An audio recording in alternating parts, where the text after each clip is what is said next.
Okay, today I am going to be cutting some tiny little hexagons for my English paper pieced quilt. I've been got quite a few of these made, and I did have a Accuquilt die made for cutting them, but when people packed up my quilting stuff and I moved into the different room, I have no idea where they put it.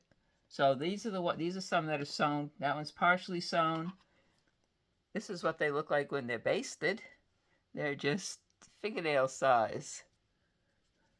They actually measure, this is going to be backwards, they actually measure 5/16 of an inch, which is just over 1/4 of an inch.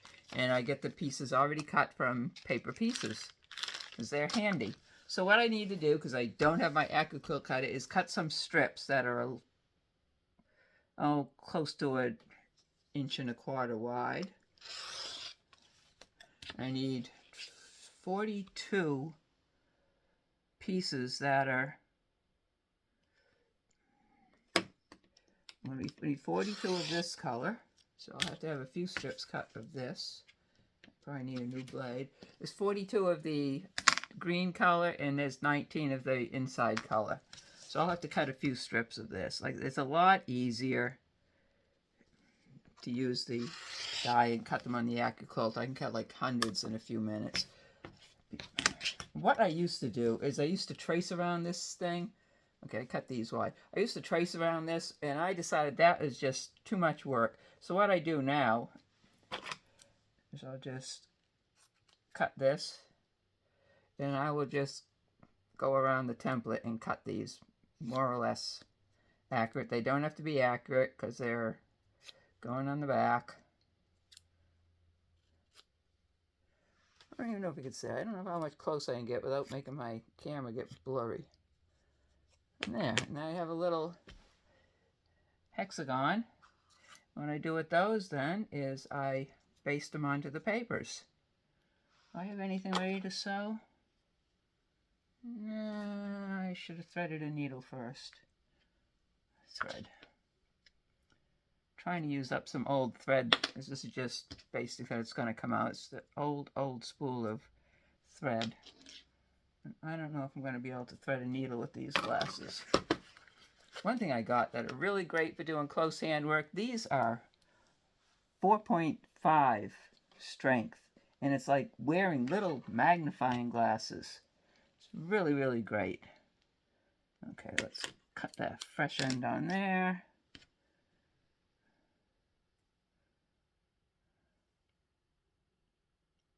And of course, because I'm doing this now, it won't thread. Yeah, I have a needle threader.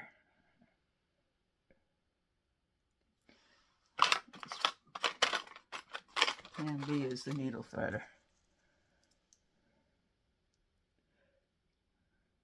I do. The needle threader doesn't even want to go through the needle today. It's just one of those days.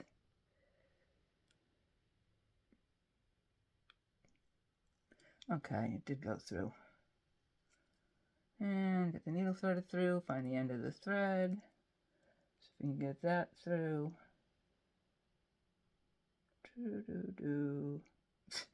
I can't thread the needle threader. Oh, heavens to Betsy. I should just...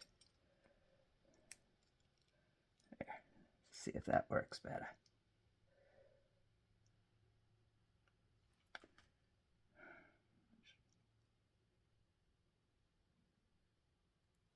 Okay, there. Pop this in. Cut off a length of thread.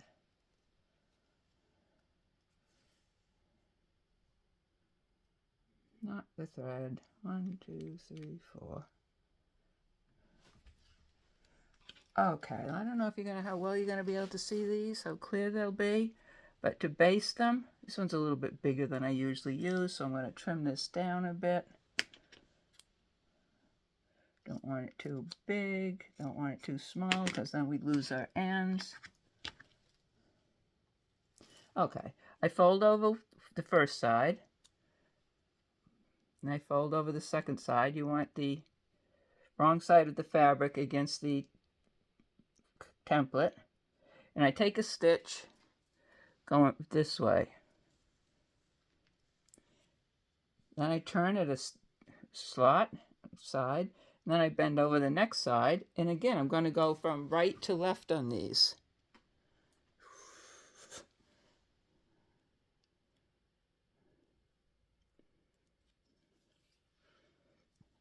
What that does, it just holds it next side down.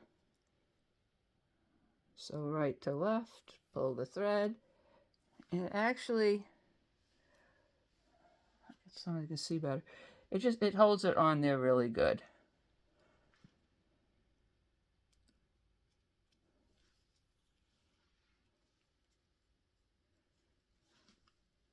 When you get to the other side, I'll do this one here, go from right to left, so that the thread crosses on top of that fold right there. Right to left. Whoops, I made a knot. Of course we made a knot.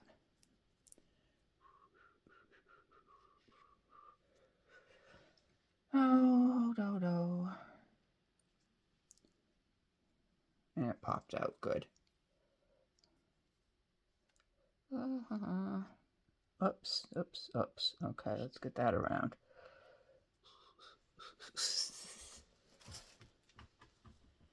These things work a lot better when nobody's looking. I usually don't do these at home. Usually I just take this whole thing and I just, there, go through that last corner twice, cut it off, and throw it in there to be sewn. And this, I work on this only when I'm not at home. I cut the fabric at home, but other than that, I take it with me. I've got thread for basting. I have a little supply of papers with me. I have spare needles, because if you don't, they have a tendency to go fling, and you never see them again. I use those thimble pads instead of a regular thimble on my finger. I really, really like those. Those work, and you can use them several times. I have a good supply of needle threaders. This is the thread I'm sewing this one with. And these, like I said, these are some that are ready to be sewn onto here. And it's just, they're just whip stitched on. Just fold right sides together and just whip stitch right across that seam. And I actually get about 7 or 8 stitches in that 1/4 inch length. And that's it. That's what I've been working on. This is so I'm going to finish cutting up some of these pieces. So next time I go down the beach with my lunch, I can sit and sew for a while. And hopefully soon I'll be able to find my Accuquilt die. I've got the cutter, and show you how I actually cut them with the die in the Accuquilt. That goes really fast. So that's it.